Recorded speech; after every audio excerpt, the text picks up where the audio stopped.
Hello everyone, my name is Ahmad Fazamirullah and today I will be talking about The Myth of Sisyphus by Albert Camus. The 1942 gut punch that asks if life is meaningless, why keep going? Written during World War II's chaos, this isn't just philosophy. It's a survival guide for when the universe feels like a shrug.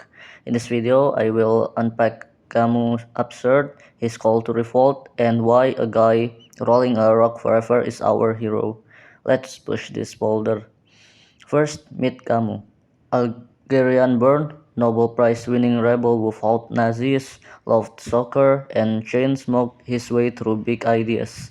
Sisyphus is his manifesto on the absurd, when you crave meaning but the world stays silent. He starts with a banger: there is but one truly serious philosophical problem, and that is suicide. If life's a cosmic prank, why not check out?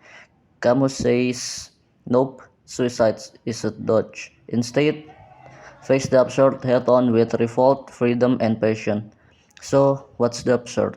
It's the clash between our hunger for purpose, think, why am I here? And the universe blank stare. Camus calls it a divorce, not despair. You feel it in mundane moments, another Monday, a heartbreak, or staring at stars that don't care. Heroes, philosophers like Kierkegaard, for escaping into faith, calling it philosophical suicide. No lips allowed. You stay lucid, embracing the chaos. Next, Camus sketches the absurd man, folks living defiantly. Don't want Jesus lovers for the thrill, not forever. Actors cram lifetimes into a stage, fleeting spotlight, conquerors fighting for change like Camus in the French Resistance. Artists like Dostoevsky capture the absurd's raw edge without preaching. It's about saying, no meaning? Fine, I'll make my own. Revolt means no illusions. Freedom means no cosmic rulebook. Passion means living loud. Think more sunsets, more fights, and more life. Now the star, Sisyphus. This Greek trickster pissed off the gods, chained death, dodged Hades, total legend. His punishment? Push a boulder uphill for eternity, only for it to roll back. Sounds like your inbox, right? But Camus flips it. One must imagine Sisyphus happy. Why? He owns the struggle. The struggle itself toward the top suffices to fill a man's heart. No goats, no hope, just defiance. There is no fate that cannot be surmounted by scorn. That's the absurd hero vibe. How could this correlate to 2025? With AI, climate fears, and endless feats, we're all Sisyphus, rolling rocks of rent, heartbreak, or what's next? Camus says, don't escape, embrace. Compared to Sartre's heavy gloom or Kafka's mazes, Camus feels alive, urging us to rebel with joy. My take: this book is dense. Grab the Justin O'Brien translation, but turn my why bother into what's my next move. It's not happiness, it's power. Albeit being short, this book is very meaningful to me. Read it if you're lost in the void. Maybe drop your boulder in the comments. What's your absurd struggle? Whatever it is, keep pushing. That's all from me. Peace out.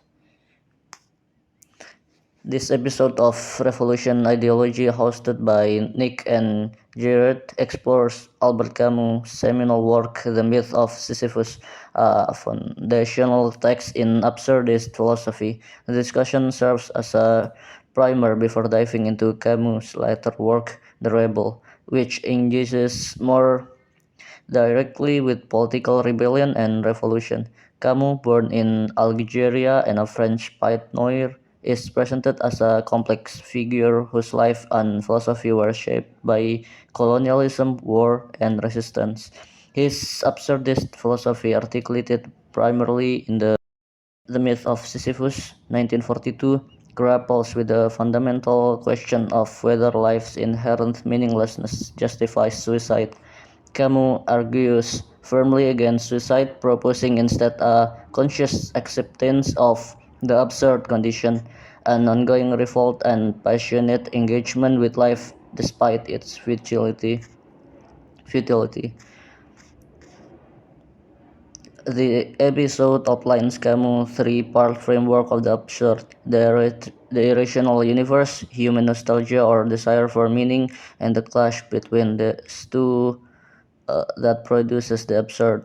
The host highlight Camus' rejection of both religious faith and optimistic rationalism as philosophical suicide, attempts to escape the absurd by inventing false hopes or system of meaning. Instead, Camus championed absurd freedom, which emphasized individual freedom of action in the face of meaninglessness, and absurd passion, a vibrant engagement with life lived moment to moment. Throughout the episode, Nick and Jared critique and contextualize Camus' ideas, noting their limitations, particularly the absence of social or relation dimensions, and pointing towards future discussion on philosophers like Max Turner, who might offer complementary or contrasting perspectives. The episode closes with encouragement for the audience to engage with Camus' work personally and critically.